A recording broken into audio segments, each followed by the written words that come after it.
সম্মানিত দর্শক, সবাইকে স্বাগত জানাচ্ছি সমসাময়িক রাজনীতি নিয়ে চ্যানেল 9 এর আয়োজন আপনার মতে।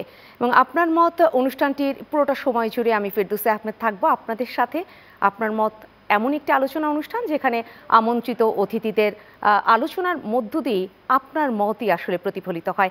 আজও তার ব্যতিক্রম হবে না। আজকে আমরা যে বিষয়টি নিয়ে আলোচনা করতে চাচ্ছি এটা শুরুতে আপনাদেরকে একটু জানিয়ে রাখি। আমাদের আজকের বিষয় হচ্ছে 21 আগস্ট মামলা, এবং এই বিষয়ে আলোচনা করবার জন্য আমাদের স্টুডিওতে যাদেরকে পেয়েছি শুরুতে আপনাদের সাথে আলাপ করিয়ে দিব। আমাদের মাঝে আজ উপস্থিত হয়েছেন বিএনপি চেয়ারপারসন উপদেষ্টা আব্দুস সালাম, এবং আশা করছি আমরা কিছুক্ষণের মধ্যেই পেয়ে যাব গণফোরামের নির্বাহী সভাপতি অ্যাডভোকেট সুব্রত চৌধুরীকে। আপনাকে স্বাগত জানাচ্ছি আজকের এই আয়োজনে। আজকের এই যে 21শে আগস্ট মামলা এবং সেই মামলার রায় যেটা দেয়া হলো, সেখান থেকে শুরুতেই যদি মোটা দাগে একটা প্রশ্ন আপনাকে করতে চাই, সেটা হচ্ছে যে এই 21শে আগস্ট গ্রেনেড হামলা মামলার যে রায় হলো, সেই রায়ের মধ্য দিয়ে একদম সাধারণ মানুষের কাছে কি বার্তা গেল? আপনাকে ধন্যবাদ, এবং আজকে অনুষ্ঠান যারা দেখছেন শুনছেন তাদেরকে ধন্যবাদ। এই রায়ের মধ্য দিয়ে সত্য প্রতিষ্ঠিত হলো। দেখেন, আমরা বারবার বলে আসছি যে সেই ঘটনাটাকে অবশ্যই আমরা ঘৃণা করি, কিন্তু সেটাকে রাজনৈতিক আবরণ দিতে যে বিএনপির মতো একটি দলের প্রধান নেতা, অন্যতম প্রধান নেতা আমাদের ভারপ্রাপ্ত চেয়ারম্যান তারেক রহমানকে যেভাবে একেবারে কমপ্লিটলি মোটিভেটেড ওয়েতে জড়ানো হয়েছে। আপনারা জানেন যে প্রথমে কিন্তু তার নাম এখানে ছিল না, তার নাম এজারও ছিল না, তার নাম প্রথম চার্জশিটও ছিল না, কিন্তু পরবর্তী পর্যায়ে সরকার এসে শুধুমাত্র তারেক রহমানকে এই মামলায় ইনভলভ করার জন্য তার আয়ও পর্যন্ত পরিবর্তন করেছে কয়েকবার। এবং ফাইনালি তারা কার আকন যে আওয়ামী লীগের একজন নেতা এবং আওয়ামী লীগের নির্বাচনে যিনি প্রার্থীও ছিলেন, গত এই 18 নির্বাচনে, এই 24-এর নির্বাচনেও তাকে প্রার্থী করেছিল, যদিও জিততে পারেনি বা জিততে দেয়নি, সেই কাহারাকনকে আয়ও করা হয়েছিল। সে রিটায়ার করে চলে যাওয়ার পরও তাকে এনে আয়ও করা হয়েছিল শুধুমাত্র বিএনপির ভাবমূর্তি বা তারেক রহমানের ভাবমূর্তি নষ্ট করার জন্য, রাজনৈতিকভাবে বিএনপিকে এটার সাথে জড়ানোর জন্য। তো ফাইনালি আজকে সেটা প্রমাণ হলো যে তাদের সে উদ্দেশ্য সফল হলো না। চতুর্থ চার্জশিট যেটা দেয়া হলো সেটার কথা বলছেন যে তখন তার নামটা আসলে যুক্ত করা হলো।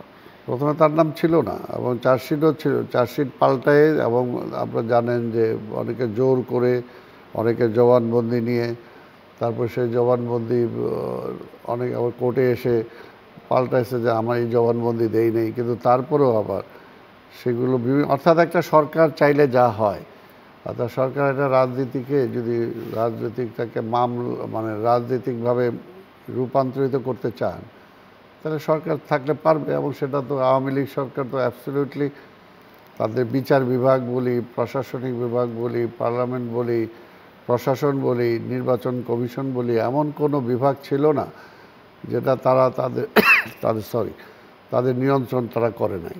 এবং তাদের ইচ্ছা মতো যাকে ইচ্ছা আসামি করেছে, আবার যাকে ইচ্ছা সেখান থেকে বাদ দিয়েছে, যাকে ইচ্ছা মামলার কতদিন সাজা হবে। আমরা দেখছি যে একটা মামলার কিভাবে তৎকালীন স্বৈরাচার ফ্যাসিবাদ শেখ হাসিনাকে আমরা দেখেছি যে কিভাবে নিজেই আগে মামলার আগে রায়ের আগে তিনি ডিক্লেয়ার দিয়ে দিয়েছেন যে মামলা তার ফাঁসি হবে, এই মামলায় তার এত বছর হবে, সে বাঁচার কোনো সুযোগ নাই। অর্থাৎ একটা সরকার প্রধান যখন আগেই মামলার রায়ের আগে বলে দেন, তখন তো বোঝাই যায় সেটা কি হয়। আর তারপর সেখানে এমনি তো অধস্তন যারা থাকে তাদের কিছুই করার থাকে না। এবং আরেকটা দেখছেন যে আরেকটা মামলায়, তারেক রহমান সাহেবের মামলা যখন নিম্ন আদালতে বিচারক তাকে বেকসুর খালাস দিল, সেই বিচারককে দৌড়াইতে নিয়ে তারা মালয়েশিয়া পর্যন্ত নিয়ে হাজির করলো, এবং তারপরে তাকে কীভাবে হেস্তনেস্ত করলো সেটা আমরা দেখেছি।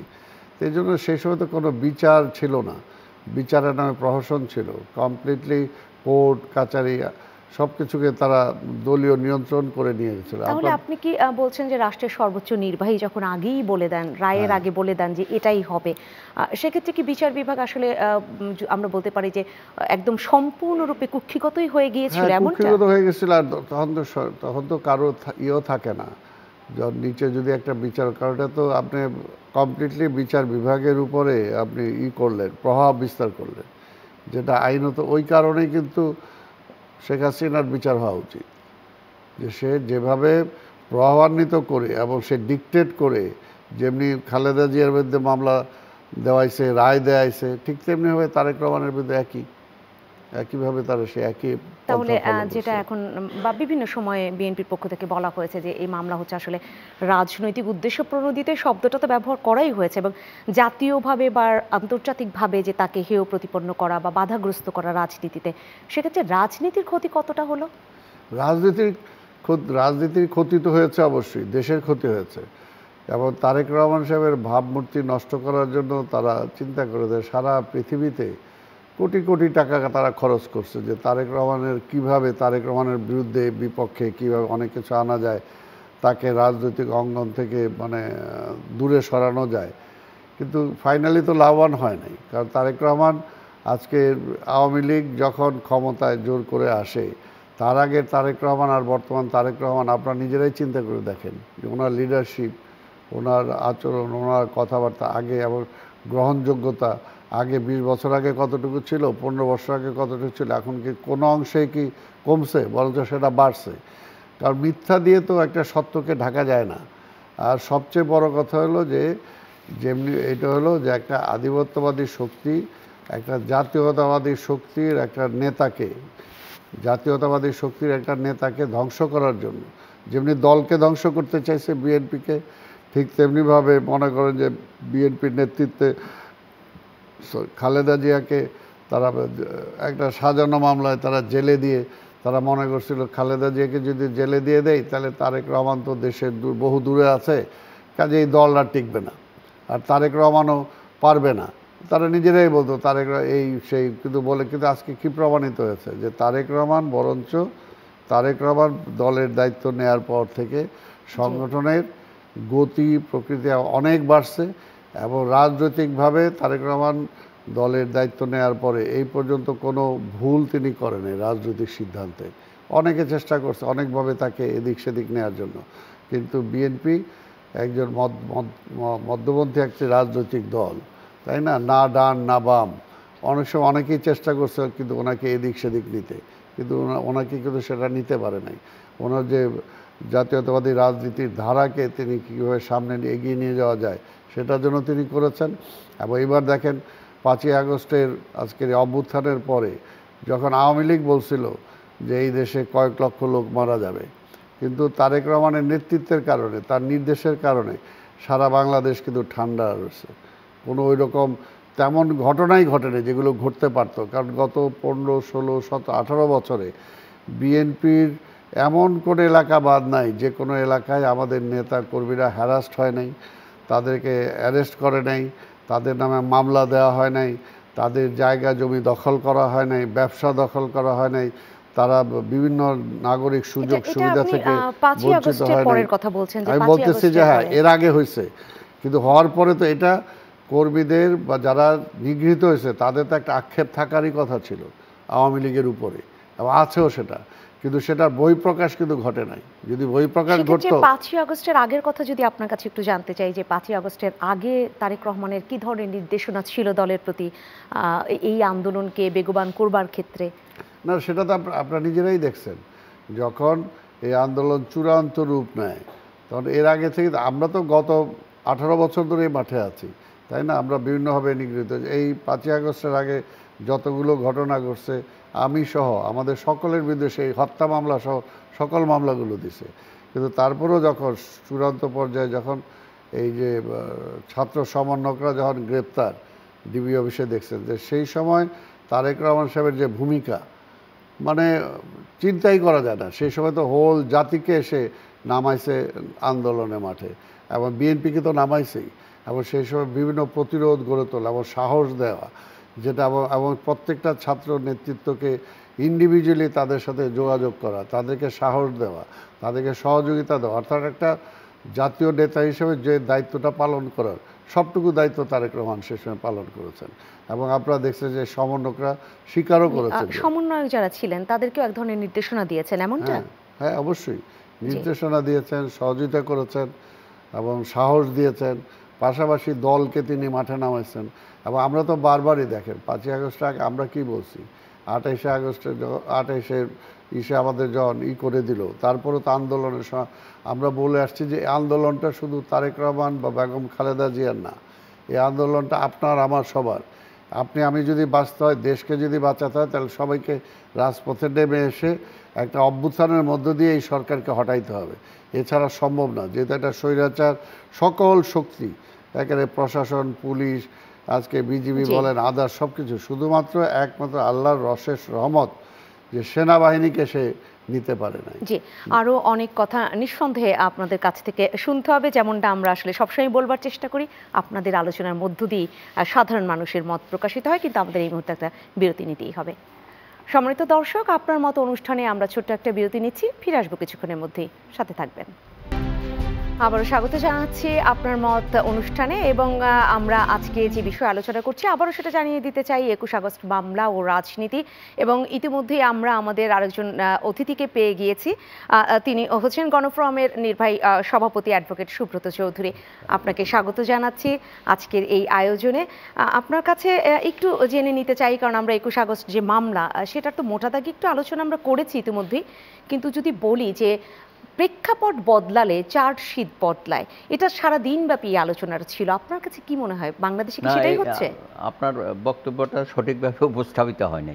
চার্জশিট বদলায় নাই, হয়েছে কি, আমি এখানে একটু যুক্ত করে দিই, আপনার বলতে সুবিধা হবে। সেটা হচ্ছে যে মানুষ এখন বলছে যে রাজনৈতিক উদ্দেশ্য প্রণোদিত হয়ে মিথ্যা বানোয়াট মামলায় তারেক রহমানের নামটা ঢুকিয়ে দেয়া হলো চতুর্থ চার্জশিটে। সেক্ষেত্রে চতুর্থ চার্জশিটে কেন এটা বদলানো হলো? হ্যাঁ, তারা তাদের মতো করে চার্জশিট দিয়েছে।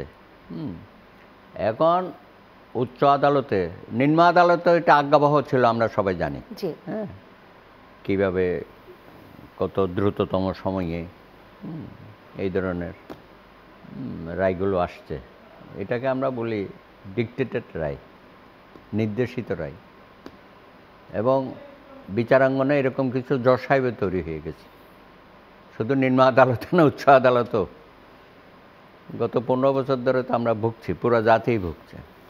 তো এই মামলাটা সম্পর্কে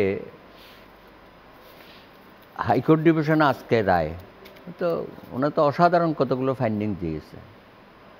এবং এগুলো আমরা দেখলাম যে বিগত দিনে এত চুলছেরা বিশ্লেষণ খুব একটা রায় আমরা পাই নাই।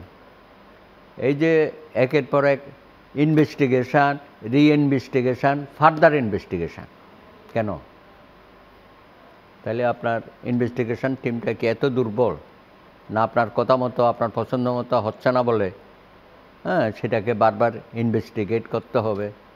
তার মানে আপনি কি বের করতে চাচ্ছেন এইসব ইনভেস্টিগেশনের মাধ্যমে? মামলা তো ওখানেই আপনি শেষ করে দিয়েছেন। হ্যাঁ, এবং আপনি যাদেরকে আপনার ঢোকাতে চান, যাদেরকে টার্গেট করেছেন, রাজনৈতিকভাবে যাদেরকে শেষ করে দিতে চান, তাদের নাম না আসা পর্যন্ত আপনি করতেই থাকবেন। এবং এই মামলায় তাই হয়েছে, এবং এটা আইনসিদ্ধ হয় নাই। বর্তমান এই রায়ে এই প্রিন্সিপালটাই সেটেল হয়ে গেল যে এই ধরনের চার্জশিট দেওয়া একের পর এক, এবং আকাঙ্ক্ষিত ব্যক্তিকে ওই চার্জশিটের মধ্যে অন্তর্ভুক্ত না করা পর্যন্ত এটা চলতেই থাকবে। সেটা একটা বিষয়। তারপরে দেখলাম যে এখানে চাক্ষুষ সাক্ষী পাওয়া যায় নাই। তারপরে যে গ্রেনেডটা ব্যবহার হয়েছে এটা কোথাকার?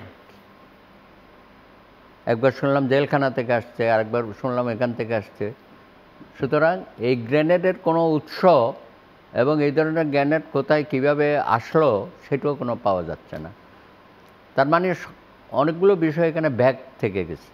হ্যাঁ, যে কারণে মামলাটা অত্যন্ত সেন্সিটিভ। এবং এখানে 25 জন নিহত হয়েছে, 24 জন নিহত হয়েছে আইবি রহমান সহ। হ্যাঁ, এটা খুবই দুঃখজনক এবং মর্মান্তিক। কিন্তু আমরা কেন মামলাগুলোকে আমরা আইনের ধারায় চলতে দিই না? এখানে ব্যত্যয় ঘটাই কেন? এটা আসলে সাধারণ মানুষের একটি বড় প্রশ্ন। আপনি দেখেন গত 15 বছরও তো এইসবই হয়েছে, হাজার হাজার লক্ষ লক্ষ নেতাকর্মীকে জেলখানায় দিল, ঘটনা না ঘটা সত্ত্বেও। হ্যাঁ, চিন্তা করেন ওনাদের মতো শীর্ষ নেতাদেরকে কীভাবে অপদস্থ করছে, গাড়ি ভাঙার কেস, তারপরে ময়লা গাড়ির উপর হামলা, হ্যাঁ, আরও কত কি। তো এত নোংরামি যদি রাজনীতিতে থাকে এবং সরকার এইসব নোংরামির মধ্যে ঢুকে যায়, আমরা যাবোটা কোথায়? এবং সেই কারণে আমি মনে করি আজকের এই রায়টা বাংলাদেশের ইতিহাসে একটা দিক নির্দেশনামূলক রায়। ডিটেলস রায় তো এখনও পাই নাই, তবে যতটুকু আমরা দেখলাম বা পত্রিকায় আসছে আপনাদের মাধ্যমে, মিডিয়ার মাধ্যমে, তাতে মনে হয়েছে জজ সাহেব অত্যন্ত গভীরে গেছে। এটা এমন না যে রাজনৈতিক পট পরিবর্তন হয়েছে, হ্যাঁ, ইউনিট সরকার আসছে এই জন্য মামলাগুলো হয়ে যাচ্ছে, কারণ আমরা তো জানি। আমরাও যতটুকু দিনভর আসলে এই তথ্য সংগ্রহ করতে পেরেছি যে রায়ের পর্যবেক্ষণে তিনি একদম সেই অ্যাপিলের যে যুক্তি তর্ক সেগুলোও তুলে ধরেছেন, সেই খণ্ডনগুলোও তুলে ধরেছেন। সেখান থেকে ছোট্ট একটি বিষয় আপনার কাছে জানতে চাও, কারণ আপনি আইনের মানুষ, আমরা সাধারণ মানুষ বুঝি না, যে চার্জশিট ম্যাজিস্ট্রেটের কাছে দেওয়ার কথা ছিল কিন্তু সেটা সরাসরি ট্রাইব্যুনালের বিচারকের কাছে দেওয়া হয়েছে। এটা যদি একটু বলতেন আরেকটু স্পষ্ট করে। এটাকে বলে যে মেলাভাইডি আর কি, উদ্দেশ্য প্রণোদিত, অসৎ উদ্দেশ্যে এই কাজগুলো করা হয়েছে। তো যা হবার তাই হয়েছে। হ্যাঁ, এটা তো এমনও হইতে পারত যে সরকার পরিবর্তন না হলেও উচ্চ আদালতে হয়তো আমরা ন্যায় বিচার পেতাম, যদি সেরকম মেরুদণ্ড শক্ত জজ আমরা বিচার কাজটা করতে পারত। সুতরাং এটা এমন না যে ইউনিয়ন সরকার আসাতে সবাই খালাস হয়ে গেল। আর খালাস হবার মতো যদি কি আছে আইনে বলা হয়েছে যে নিরপরাধ ব্যক্তি যেন শাস্তি আওতায় না আসে, আর দোষী লোক যেন আসলে শাস্তি পায়, এটাই তো আইনের ভাষ্য। আপনার কাছে ছোট ছোট আরো কিছু বিষয় জেনে নিই। আবারও বলছি, সাধারণ মানুষ তো জানতেই চায়, আপনারা যারা আইনের লোক রয়েছেন। বলা হচ্ছে মুফতি হান্নানের যে জবানবন্দি নেওয়া হয়েছে তার উপর ভিত্তি করে একটা চার্জশিট দেয়া এবং তাকে নির্যাতন করে আসলে জবানবন্দি নেওয়া হয়েছে। আরেকটি সাথে কথা যুক্ত করা আছে যে অন্য একটি মামলায় মুফতি হান্নানকে রায় কার্যকর করা হয়েছে, ফাঁসিতে ঝুলিয়ে দেওয়া হয়েছে। যদি না দেয়া হতো তাহলে হয়তো আরো অনেক তথ্য বেরিয়ে আসতো যে কতটা মুফতি হান্নান খুব আলোচিত ব্যক্তি, তাকে তো নানান মামলায় হয়েছে। তো এখন মুফতি হান্নানের জবানবন্দির বিষয়ে তো এটা উনি কেন, আরও অন্যান্যদের যে জবানবন্দিগুলো হয়, হ্যাঁ, 164 স্টেটমেন্টের কথা যেটা বলা হচ্ছে আর কি, স্বীকারোক্তি। তো স্বীকারোক্তি তো এখানে কিভাবে হয়, হ্যাঁ, কীভাবে নির্যাতন করে, কিভাবে, কি আর বলবো, এগুলো আমাদের হারুন ভালো জানতো আর কি। জি, আমরা আরো ছোট ছোট করে জানবার চেষ্টা করব, কিন্তু রয়েছেন আসলে আব্দুস সালাম, তার কাছে একটু শুনতে চাই।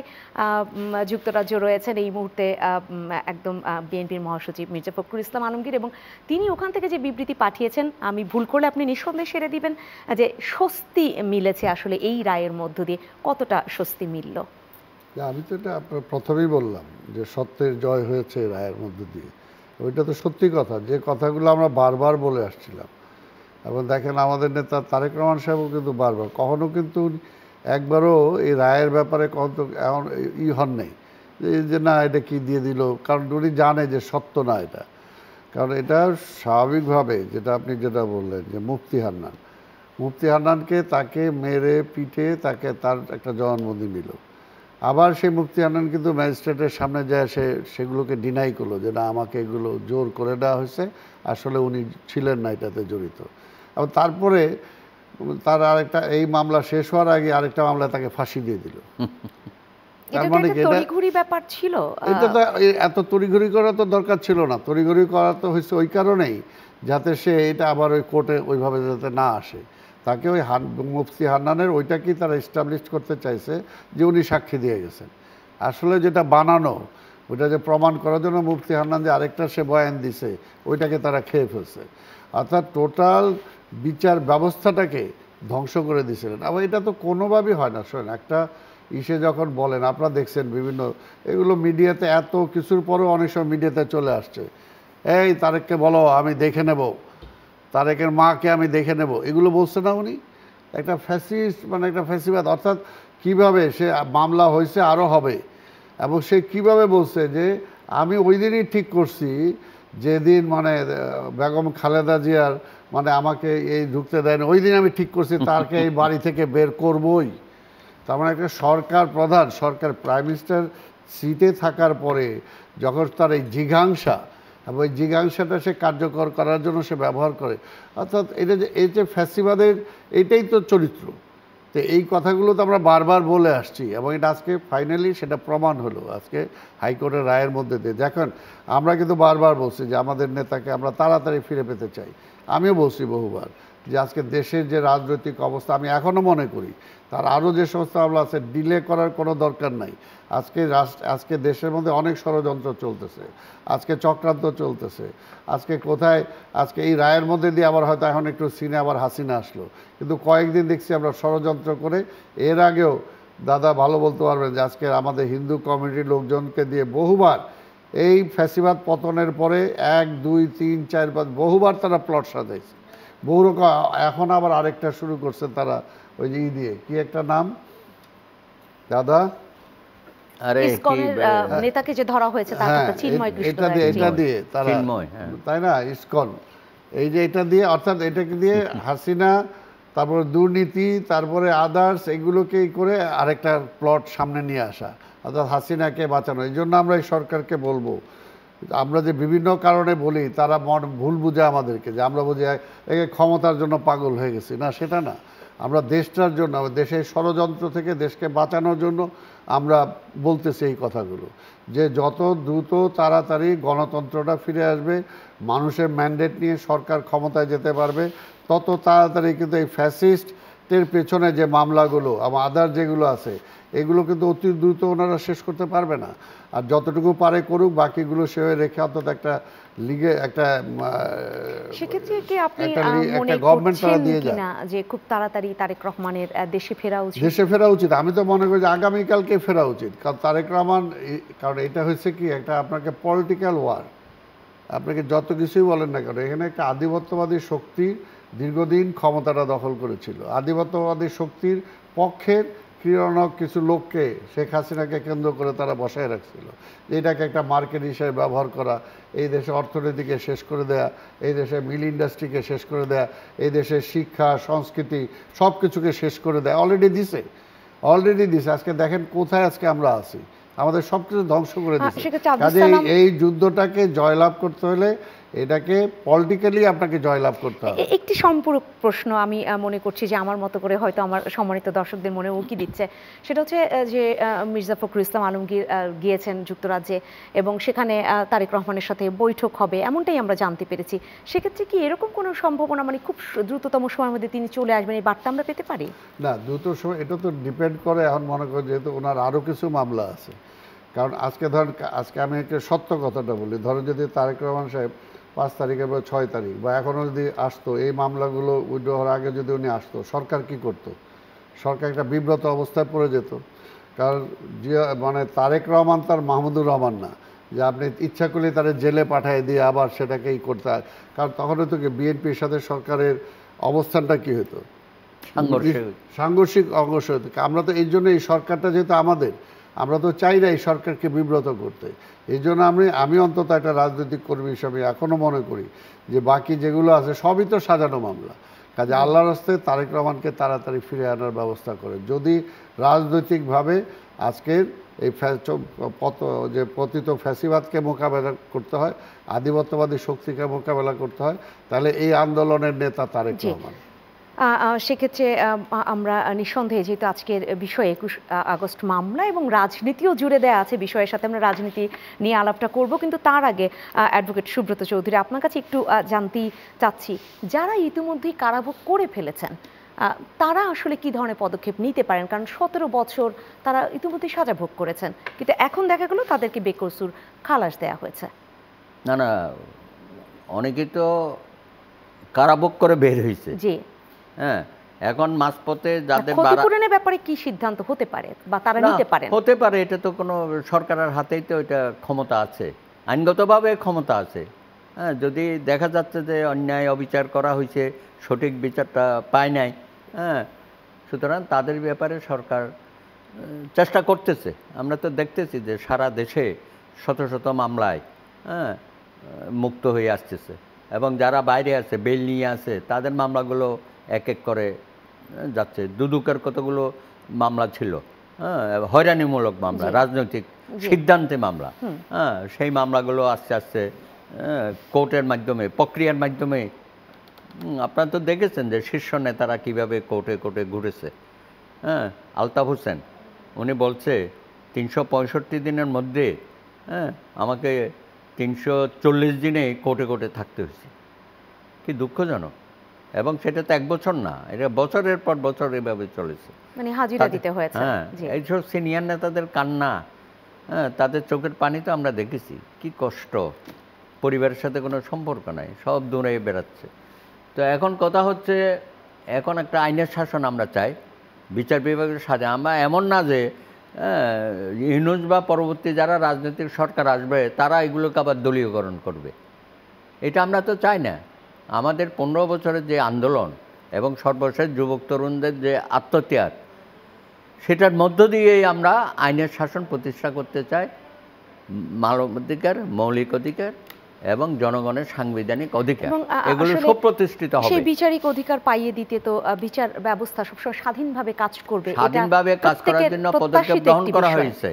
আমাদের মাননীয় প্রধান বিচারপতি তো বলেছেন, উনি 25 দফা কর্মসূচি দিয়েছেন বিচার বিভাগের সংস্কারের, এবং ইতিমধ্যে কাজ শুরু করেছেন। বিচারপতি নিয়োগের প্রশ্ন তিনি নীতিমালা প্রণয়ন করবে না, নেক্সট যে বিচারপতি নিয়োগ হবে সেখানে এটা বোধহয় প্রয়োগ করা হবে। বিচার বিভাগ সংস্কারের জাস্টিস শাহ আবু নাইমের নেতৃত্বে একটা কমিটি হয়েছে, আজকে তারাও বলেছে জনগণের বিচার বিভাগের উপর জনগণের আস্থা ফেরানোর জন্য আমরা কাজ করছি, আমরা সেভাবে সরকারকে পরামর্শ দেব। তাহলে সেক্ষেত্রে আসলে জনগণ তো আশ্বস্ত হবে এবং বেশ কিছু আশা জাগানিয়া এবং আমরাও আশাবাদী, মিলছে। আমরাও আশাবাদী যেই ধরনের বিচার বিভাগের উপর নগ্ন হস্তক্ষেপ অতীতে দেখেছি, এবং বিচার বিভাগ সহ বিচারকদের যেভাবে কুক্ষিগত করা হয়েছে, সেখান থেকে জাতি মুক্তি পাবে। জি, নিঃসন্দেহে সেই জায়গাটাতে মানুষেরও আসলে আগ্রহ অনেক বেশি। আমি এখান থেকে একটু আব্দুল সালাম আপনার কাছে আসতে চাই।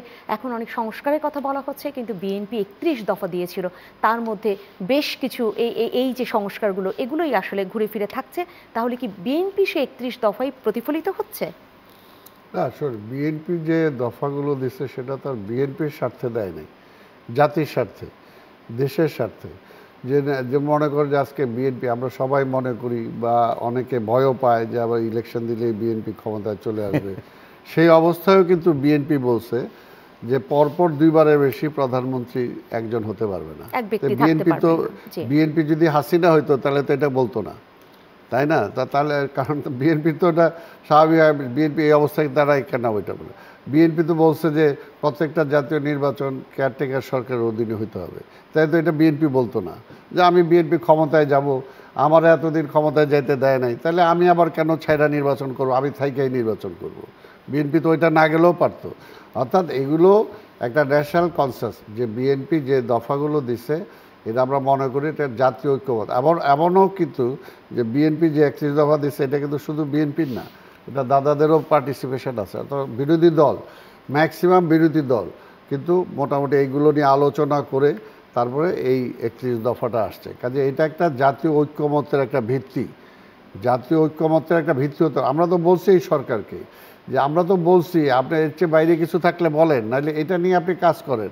এবং কাজ করতে যেয়ে সবচেয়ে বড় যেটা দরকার যে আপনি নির্বাচনী যে সংস্কার যেগুলো করতে চান, কি কি সংস্কার করবেন আপনি বলেন না কেন? আমরা তো বলে দিছি, কিন্তু এই সরকার যেটা আর কালক্ষেপণ করা উচিত না আমরা মনে করি। যে দেশে দেখেন এখন পর্যন্ত কিন্তু অর্থনৈতিক হ্যাঁ ব্যাংকের কিছুটাই হইলেও মানুষের জিনিসপত্রের নিত্য প্রয়োজনীয় দ্রব্যের দাম কিন্তু কমে নাই।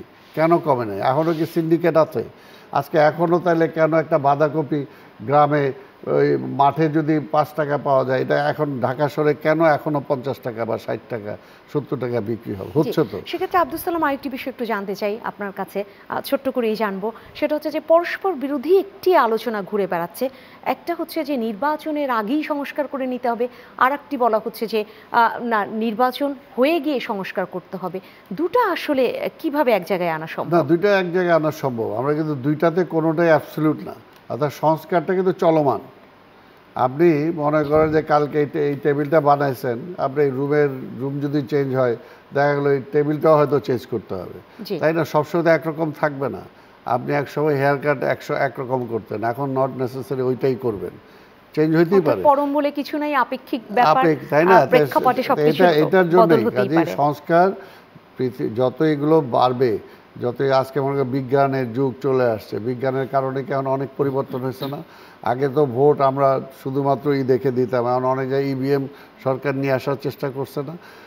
কথার এগুলো পরিবর্তন তো হবেই, এবং সেটা একই দিনে হবে, একইবারে হবে এমন কোনো কথা নাই। সেটা আমরা যেটা চাচ্ছি যে নির্বাচনটাকে গ্রহণযোগ্য করার জন্য এবং অংশগ্রহণমূলক করার জন্য যতটুকু তাদের সংস্কার করা দরকার, প্লাস পরবর্তী সরকার যাতে ফ্যাসিবাদ হতে না পারে সেটার জন্য কি কি দরকার সেগুলো করে তারা বিএনপির এই ভাবনাটার জায়গায় আর কি কি ধরনের পদক্ষেপ বিএনপি এখন নেবে আপনার কাছ থেকে শুনবো। তার আগে সুব্রত চৌধুরী, আপনার কাছ থেকে একটু শুনতে চাই যে সংস্কারের একটি জায়গায় যেটা খুব গুরুত্বপূর্ণভাবে আলোচিত হচ্ছে এই সময়ের মধ্যে, সেটা হচ্ছে সংবিধান সংস্কার বা সংবিধানের একেবারে পরিবর্তন, এই যে কথাটা আসছে, সেটা কি আসলে এই অন্তর্বর্তী সরকারের পক্ষে সম্ভব?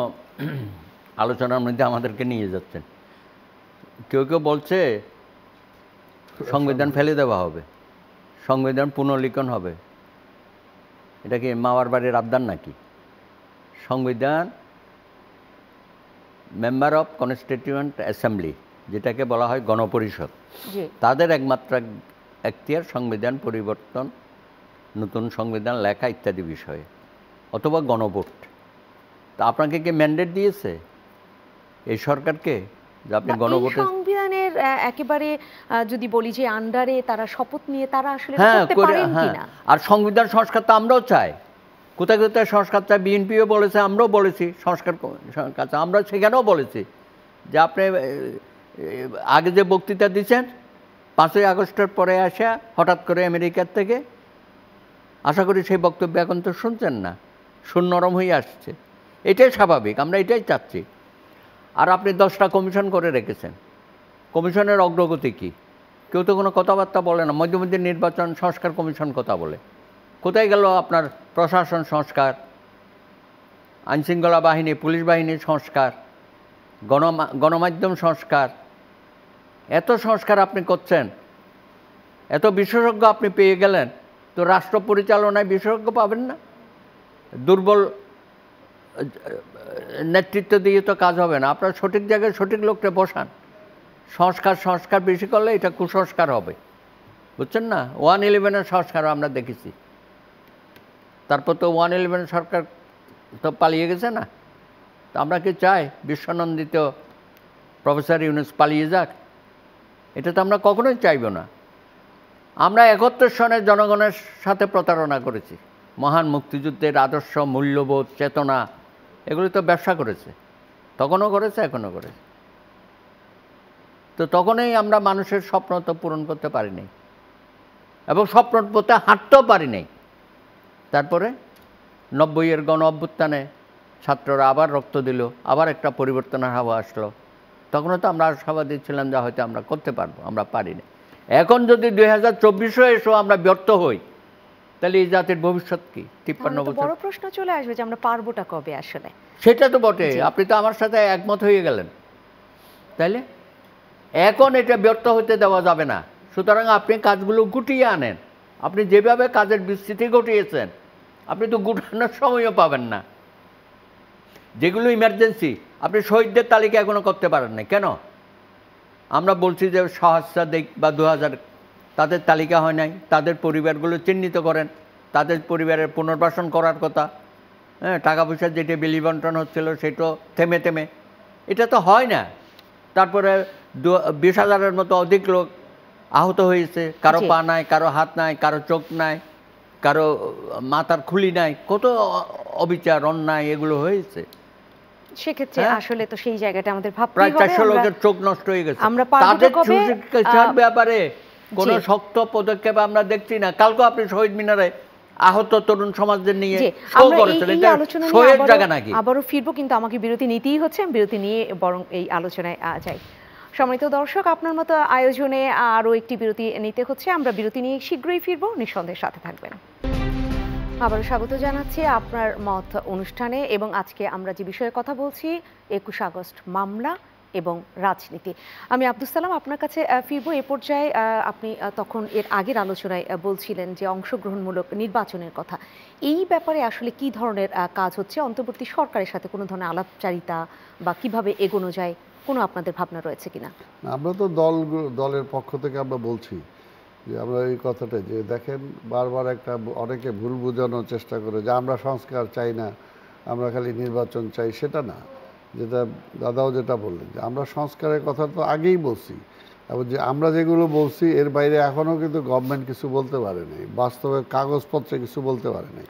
আর অ্যাবস্ট্রাক্ট কিছু তো বললে হবে না, যেটা কোনোভাবে সম্ভব না।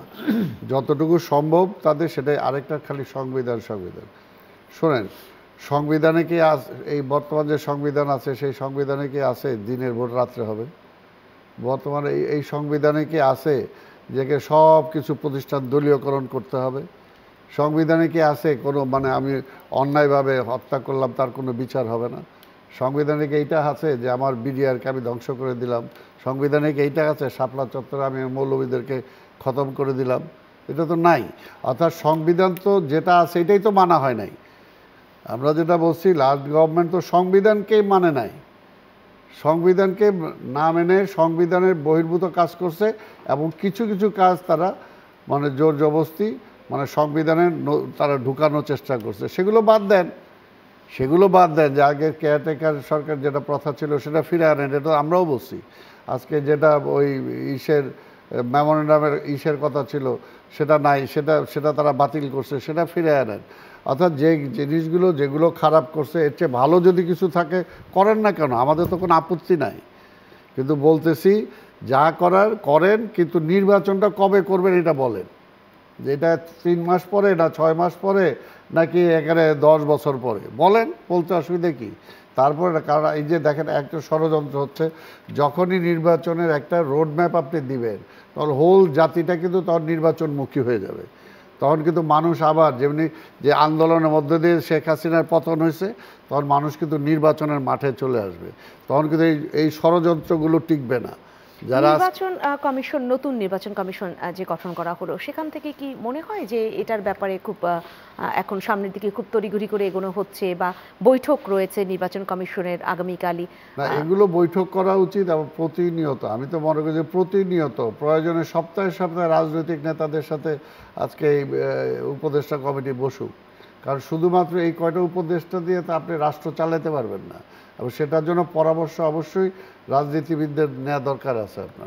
আপনার যদি রাজনীতির বাইরেও যারা পরামর্শক আছে নেন, যারা বিশেষ বিষয়ে বিশেষায়িত তাদেরকে নেন, অসুবিধা নাই, কিন্তু করা দরকার। আরেকটা যেটা আমরা আগেও বলছি যে দেখেন প্রথম কথাটা হলো নির্বাচনটা কার অধীনে হচ্ছে। আমরা বারবার ওই সময় বলে আসছি যে আজকে শেখ হাসিনা ক্ষমতাটা ছেড়ে দিয়ে একটা তত্ত্বাবধায়ক সরকার অধীনে নির্বাচন দেখ, কোনো প্রবলেম হবে না। এই পুলিশে দিয়ে আমরা নির্বাচন করাইতে পারবো, এই ম্যাজিস্ট্রেট দিয়ে নির্বাচন করাইতে পারবো, কিন্তু সেটাই হয় নাই। এখন তো সেটা নাই, আজকে তো ফ্যাসিবাদ নাই, শেখ হাসিনা তো বিতাড়িত হয়েছে, এখন তো একটা ইন্টেরিয়াম গভর্নমেন্ট আছে। আজকে তো ইউনূস সাহেব আগামী আবার প্রধানমন্ত্রী হওয়ার জন্য সে কোনো কুটচাল করবে না, দিনের ভোট রাত্রে করবে না, বা আমাকে ভোট সেন্টারে আমি যাতে না যাইতে পারি সেই ব্যবস্থা করবে না। প্রশাসনকে সে তার দলীয় কার্যে ব্যবহার করবে না, যেটা আমরা করছি। আমরা দুজনেই মনে করেন 18 সালে নির্বাচন করলাম, আমরা দুজনেই ইভিএমে হয়েছে ভোট, কিন্তু ইভিএমে হওয়ার পরও আমরা জিতছি। আমার রেজাল্ট তো রাত্র 1টার পরে ডিক্লেয়ার করছে যায়, অর্থাৎ আমাকে ভোটও যাইতে দেয় নাই, রেজাল্ট আবার পাল্টেছে। অর্থাৎ এগুলো তার ইউনূস সাহেবের অধীনে যদি নির্বাচন হয় তাহলে তার এই নির্বাচন হবে না, তখন তো জনগণ ভোট দিতে পারবে। তা আমরা তো এইটাই চাচ্ছি যে আপনার প্রথম যে কথাটা বলা হয়েছে যে প্রথমত যদি দলীয় সরকার অধীনে নির্বাচন হবে না, আপনি খালি এইটা করেন তাহলে 50% কমে যাবে। মানে যে মানে যদি ভোট নিয়ে দূরভিসন্ধি থাকে তাহলে সেটা কমে যাবে, যেটা আগের কেয়ারটেকারগুলোর আমলে হয়েছে। যত কিছুই করুক, শেখ হাসিনা টোটাল প্রশাসন সাজাইছে, কি বলে আওয়ামী লীগ প্রকাশ্যে বলছে হ্যাঁ উনি আইসা বাড়িতে যাওয়ার আগে সব পাল্টায় দিছে, তার মানে ওনার স্বার্থের আঘাত হচ্ছে। তার মানে যদি ইন্টেরিয়াম গভর্নমেন্টের মাধ্যমে ইলেকশন হয় তাহলে সেটা হইতে পারবে না। তাহলে জনগণের সেটাই তো দরকার, মতের একদম সত্যিকার প্রতিফলনটা আপনারা ভোটের মধ্য দিয়ে চাচ্ছেন। এর জন্যই বেসিকটা হলো যে একটা কেয়ারটেকার গভর্নমেন্টের অধীনে জাতীয় নির্বাচন হয়, এটা হলো বেসিক। তারপরে আপনি করেন যে সে ফ্যাসিড যাতে না হইতে পারে, একই ব্যক্তি যাতে সে এখানে প্রধানমন্ত্রী রাষ্ট্রপতি কেউ ভারসাম্য করবেন সেটা করেন, পার্লামেন্ট যাতে স্বাধীনভাবে কাজ করতে পারে সেটা করেন, বিচার বিভাগ যাতে স্বাধীনভাবে কাজ করতে পারে ওটা করেন। এগুলো তো আমরা অস্বীকার করি না, নানান দিকে বিকেন্দ্রীকরণের হ্যাঁ একটা সেগুলো চিন্তা করেন, কিন্তু ওই কাজের কাজ না করেছেন। করে খালি যে সময় ক্ষেপণ হচ্ছে, এই সময় ক্ষেপণের মধ্যে তো ওই যে যারা ব্যাংকের টাকা লুট করে নিয়ে গেছে, যে আওয়ামী লীগ আজকে এখনো ক্ষমতাবান, কারণ তাদের কাছে টাকা আছে, এই যে ষড়যন্ত্র করে মাঝে মাঝে, তাই না, যে হিন্দুদের কথা বইলা ওই ছাত্রলীগ আর আওয়ামী লীগ নামাই দিয়ে তারা দেখায় দিতে চায়। সেক্ষেত্রে আসলে এই ক্ষমতার এক সুষম বন্টনের মধ্য দিয়ে আপনারা সেই ভালো ভাবনাটাই ভাবছেন। অ্যাডভোকেট সুব্রত চৌধুরী, আপনার কাছে একটু জানতে চাই, জনগণ তার মতামত তো সেই প্রতিফলিত করতে চেষ্টা করবে ভোটের মধ্য দিয়ে, যদি সত্যিকার সে ভোটটা দিতে পারে। সেই জায়গাটায় সামনে নির্বাচনে এই যে এতদিন বলা হতো 21 আগস্ট মামলাটা রাজনীতিতে অনেক বেশি ডমিনেট করে গেছে, আজকে যে রায় হলো তার মধ্য দিয়ে সামনে আসলে নির্বাচনে জনগণের মতামত যেহেতু প্রতিফলিত হবে, কি ধরনের সেই প্রতিফলন আমরা দেখতে পারি? না শুনেন, এই শেখ হাসিনা বিরোধী মত এবং বিরোধী দলকে দমানোর জন্য কি না করেছে, গুম খুন থেকে শুরু করে পরিবারগুলোর উপর যে চাপ দিয়েছে, লক্ষ লক্ষ ফ্যামিলি তারা বসত বাড়ি থেকে বাইরে চলে গেছে। আপনি জানেন ঢাকা শহরে এই যে রিক্সা চালায়, বেবি চালায়, মোটরসাইকেল চালায় হাজার হাজার, অধিকাংশ কিন্তু বিএনপির নেতাকর্মী এবং শিক্ষিত ছেলেপেলে, এলাকায় থাকতে পারে না এভাবে, এইখানে বা অন্যান্য শহরের কাছে। এই যে অত্যাচার নিপীড়ন, তার পাশে কি করেছে সে? 15 বছর কোনো ভোটাধিকার ছিল না। বর্তমান যে ছাত্ররা যুবকরা আন্দোলন করলো, ওরা তো কোনো ভোটেই চেনে না, ভোটটা কী জিনিস দেখেই নেই। আর জনগণ তো 15 বছর ভোটের সাথে কোনো সম্পৃক্ততাই নাই। তো সেই জায়গায় এত বড় একটা পরিবর্তনের পরে আমরা কেন শুধু বলবো যে ভোটের ব্যবস্থা করেন, সুষ্ঠু নির্বাচন দেন, জনগণের প্রতিনিধির হাতে ক্ষমতা দেন? এটা তো এই সরকারই বলবে, আমরা না বেশি বলার তো আমাদের দরকার নাই। কারণ আপনার তো নির্বাচন দিতে হবে এবং জনগণের হাতে ক্ষমতা হস্তান্তর করতে হবে, এবং সেখানে রাজনৈতিক দলগুলোই হচ্ছে মেইন স্টেক হোল্ডার। আপনি তাদেরকে বিচ্ছিন্ন করে রাখবেন, তাদের সাথে কোনো ডায়লগ করবেন না। আর যেসব ডায়লগ হয় 20 মিনিট আধা ঘন্টা, এটা কোনো ডায়লগ হয়? ভিতরে কী আলাপ হয় আমরাও তো জানি না। শুনেছি যে আমরা গিয়ে সব কথা বলি, উনি শুধু শোনে, উনি কিন্তু তাৎক্ষণিক কোনো প্রতিক্রিয়া ব্যক্ত করে না। আমরা চাই যে আপনি সবাইকে নিয়ে রাউন্ড টেবল করেন একসাথে। ওই যে জাতীয় ঐক্যের কথা বললেন না, এটা কীভাবে সম্ভব? দেখি করেন না, শুরু করেন। আপনার বিভিন্ন সমস্যা নিয়ে তাদের সাথে কথা বলেন, আপনি বাজার ব্যবস্থা নিয়ে কথা বলেন, অর্থনৈতিক নানান এই যে ব্যাংকগুলো আপনি এখন 26,000 কোটি টাকা ছাপাইয়ে দিলেন, কিন্তু আপনারা তো আয়সা বললেন যে আমরা শেখ হাসিনার মতো টাকা। এই সব বিষয়গুলো নিয়ে কি কোনো লিখিত না কোনো আলাপই তো হচ্ছে না, দেওয়া হয়েছে? হ্যাঁ, রাজনৈতিক দলের মধ্যে বিশেষজ্ঞ নাই, প্রত্যেকটা ইস্যুতেই তো আপনি পাবেন। হ্যাঁ, আপনি সুশাসন দেবেন আর রাজনৈতিক দলগুলোকে বিচ্ছিন্ন করে রাখবেন, এটা তো হয় না, তাদেরকে সম্পৃক্ত করেন। আব্দুস সালামও বললেন, আপনিও বলছেন যে এই আলোচনা দরকার এবং রাজনৈতিক দলগুলোর সাথেই দরকার, তারাই আমরা কি ওনার কাছে শুধু ইলেকশনের জন্য যাই? সেই প্রস্তাবনাকে অন্তর্বর্তী সরকারকে কোনো লিখিত ভাবে দেওয়া হয়েছে কিনা? মনে করছে আমরা ডায়লগ করছি মানে আমাদেরকে ইলেকশন দাও, এটা তো ভুল মেসেজ দেওয়া হচ্ছে। আমরা বাজার ব্যবস্থা নিয়ে কথা বলতে চাই আপনার সাথে, ব্যাংকিং খাত নিয়ে কথা বলতে চাই, বিদেশ থেকে অর্থ কীভাবে ফেরত আনবে আমরা সেটা দেখতে চাই, আওয়ামী লীগের যেখানে ষড়যন্ত্র হচ্ছে পাড়ায় মহল্লায় অলিতে গলিতে সেটা নিয়ে কথা বলতে চাই। আমাদের তো বহুমাত্রিক চিন্তাভাবনা আছে, আর ওনারা মনে করে আমরা ডায়লগ চাই তার মানে আমাদেরকে নির্বাচন দেয়। এত সহজ না। নির্বাচন দিয়ে আমি কি করব যদি রাষ্ট্রের মধ্যে একটা কাঠামোগত পরিবর্তন আমরা না করতে পারি? সুতরাং এটা যত ডিলে হবে দেশে আইনশৃঙ্খলা সহ একটা অরাজক পরিস্থিতি। আরে শেখ হাসিনা দিল্লীশ্বরী ওখানে বসে বসে নানা রকম এখানে বক্তব্য দিচ্ছে, বিবৃতি দিচ্ছে, ওয়ার্ড লেভেলের নেতাকর্মীদের সাথে বলে তোমরা ট্রাম্পের ছবি নিয়ে নামে যাও। ট্রাম্প কাট খেলতেছে, ট্রাম্পকে নিয়ে, তাই না? আবার চিন্ময়কে নিয়ে খেলতেছে। ওনার কোন অধিকার আছে চিন্ময়ের মুক্তি চাওয়া? উনি তো একজন আসামি, উনি এখানে থাকলে তো কাশিমপুর কারাগারে থাকতো। তারপরে আমার ভারতীয় বন্ধুরা, মিডিয়াগুলো অনেক ধরনের ইনফরমেশন গ্যাপ আছে, সঠিক তথ্য তারা দিচ্ছে না। এবং ওদের যে এক্সটার্নাল গভর্নমেন্ট, আমার কথা হচ্ছে ভারত সরকার তো আওয়ামী লীগের সময় যতগুলো ঘটনা ঘটেছিল ধর্মীয় সংখ্যালঘু সম্প্রদায়ের উপর, রামর বুদ্ধ সভ্যতা নষ্ট করেছে, নাসিরনগর, পীরগঞ্জ, গঙ্গাচড়া, কোথায় না শত শত ঘটনা। আরে 2022 সালে আলোচনায় তুমি তখন কোন বক্তব্য দিয়েছিলেন? আমার ভারতীয় এরকম আসলে অনেক প্রশ্ন রয়েছে, অনেক প্রশ্ন উত্থাপিত হচ্ছে প্রতি মুহূর্তে। এখন কেন পায়ে পাড়া দিয়ে ঝগড়া করছেন কেন? আমি আরেকটি বিষয় আপনাকে বলছি না, ভারত সরকারকে উত্থাপিত করে আমি আজকের আলোচনা হয়তো শেষ করতে হবে। আব্দুল সালাম, আপনার কাছে একটু জানতে চাই, আর্থিক যে শ্বেতপত্র জমা দেওয়া হলো, যেটা কমিশন দিয়েছে, এবং সেটা ব্যাপারে আগামীকালকে সেটার ব্যাপারে আসলে জানানো হবে, বিবৃতি দেওয়া হবে, বা সেই বিষয়ে আমরা আসলে জানতে পারবো। সেক্ষেত্রে কি কোনো ধরনের রাজনৈতিক যে দলগুলো রয়েছে তাদের কোনো কথা বলবার বা এই বিষয়ে তাদের কোনো জানবার সুযোগ হয়েছে কিনা? না, আমরা তো এখনো কিছু জানি, সেটা তারা দেওয়ার পরে না আমরা জানবো। কিন্তু আমাদের বিষয়টা হলো যে আমরা পরিষ্কার যে কথাটা বলতেছি, যে দেশটার চরম একটা ষড়যন্ত্রের মধ্য দিয়ে নিয়ে যাচ্ছে দেশটাকে, এবং সেটা পুরো পরাজিত ফ্যাসিবাদকে আবার পুনর্বাসিত করার জন্য কেউ চিন্তা করছে কিনা আমরা জানি না। কারণ এখনও আমরা দেখতে পাচ্ছি যে সচিবালয় সব বিভিন্ন প্রশাসনেও যারা নিগৃহীত হয়েছে, দীর্ঘদিন চাকরি হারিয়েছে, যারা প্রমোশন ছিল না, যাদেরকে ডিমোশন দেওয়া হয়েছে, এখন পর্যন্ত কিন্তু তারা ওই অবস্থায় আছে। আওয়ামী লীগগুলোকেই যারা সেই সময় যারা ছিল তাদেরকেই সেখানে রাখা হয়েছে, আবার বিএনপি আইসা পরে কিনা এই চিন্তায়।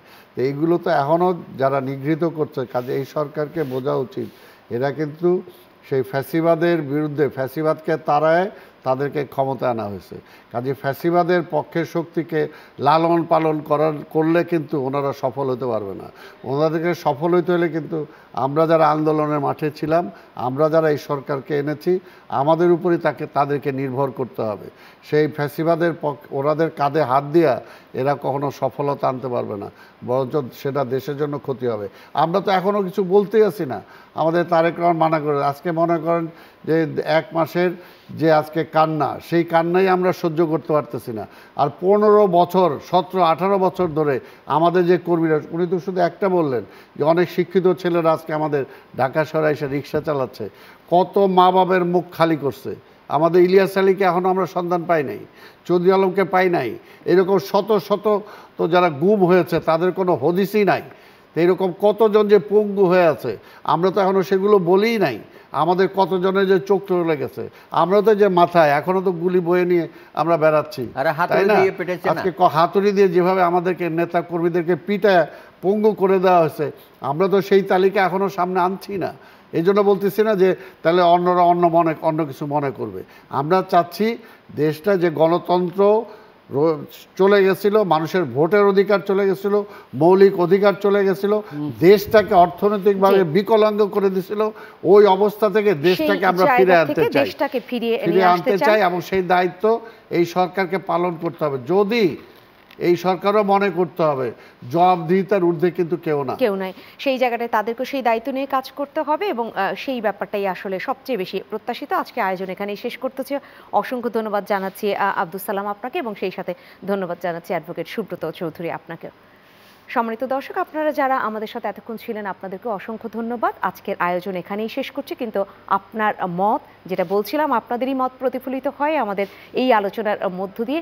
সেই আপনার মত নিয়ে আমরা আগামীকাল রাত 10টায় আবারও ফিরব। নিঃসন্দেহে চ্যানেল 9-এ চোখ রাখবেন।